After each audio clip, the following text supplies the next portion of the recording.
आज का जो हमारा विषय है जया एकादशी महात्म कथा। दोस्तों, इससे पहले मैंने YouTube चैनल पे षष्ठिरा एकादशी के बारे में भी बताया। आप वहां जाके इस कथा को सुन सकते हैं और धार्मिक चैनल है ये, और हर सब प्रकार की पूजा पाठ के बारे में इसमें बताया जाएगा। आप इसको अपने दोस्तों के साथ शेयर भी कर सकते हैं। बोलिए जय एकादशी महात्म महाप्राण महाराज की जय।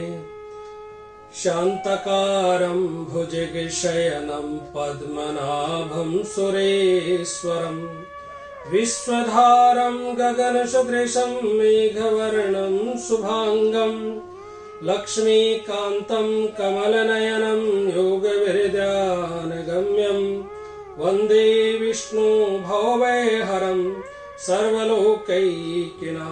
विष्णु भगवान की जय। भजमन नारायण नारायण नारायण, श्रीमन नारायण नारायण नारायण।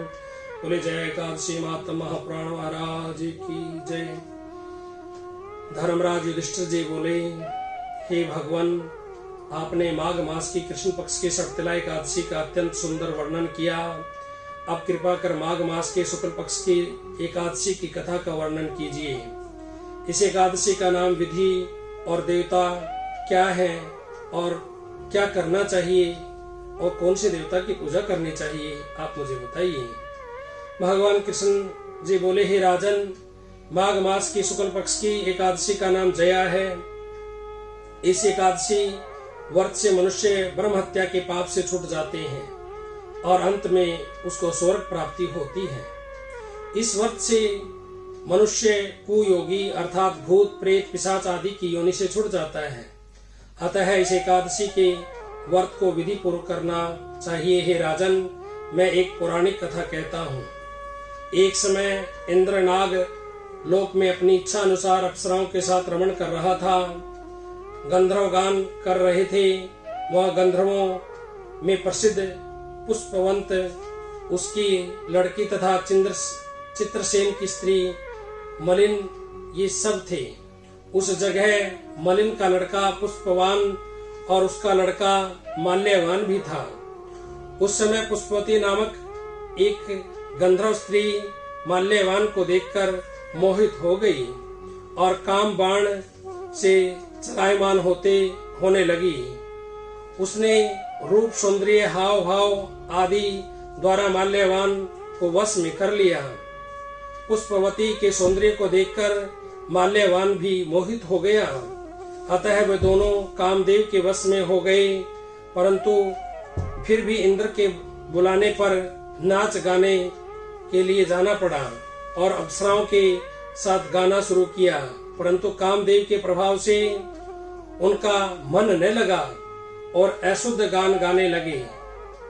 इनकी भाव भृंगियों को देखकर इंद्र ने इनके प्रेम को समझ लिया और इसमें अपना अपमान समझ इंद्र इन्हें श्राप दे दिया कि तुम स्त्री रूप पुरुष के रूप में मृत्यु लोक में जाकर पिशाच का रूप धारण करो और अपने कर्मों का फल भोगो।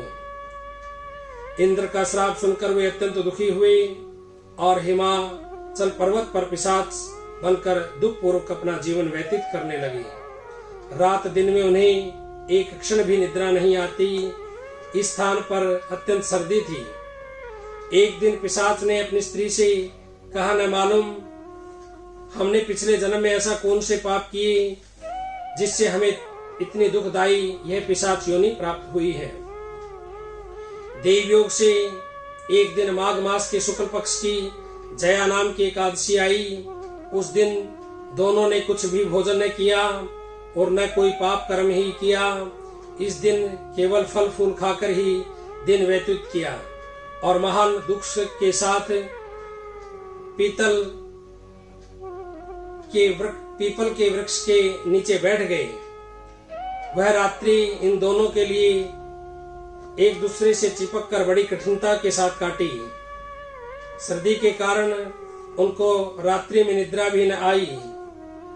दूसरे दिन प्रातःकाल होते ही भगवान के प्रभाव से उनकी पिशाच देह छूट गई और अत्यंत सुंदर अप्सरा और गंधर्व की देह धारण करके तथा सुंदर वस्त्रों तथा आभूषणों से अलंकृत होकर नागलोक को प्रस्थान किया।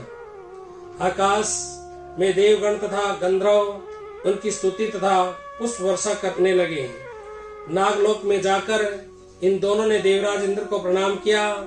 इंद्र भी इन्हें देखकर अपने प्रथम रूप में देखकर महान आश्चर्य हुआ और इनसे पूछने लगे कि तुमने अपनी पिशाच देह से किस प्रकार छुटकारा पाया, सो सब बतलाओ।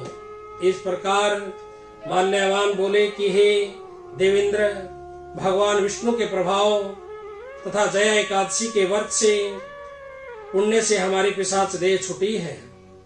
इंद्र बोले, हे माल्यवान, एकादशी व्रत करने से तथा विष्णु के प्रभाव से तुम लोग पिशाच की देह छोड़कर पवित्र हो गए और हम लोगों से भी वंदनीय हो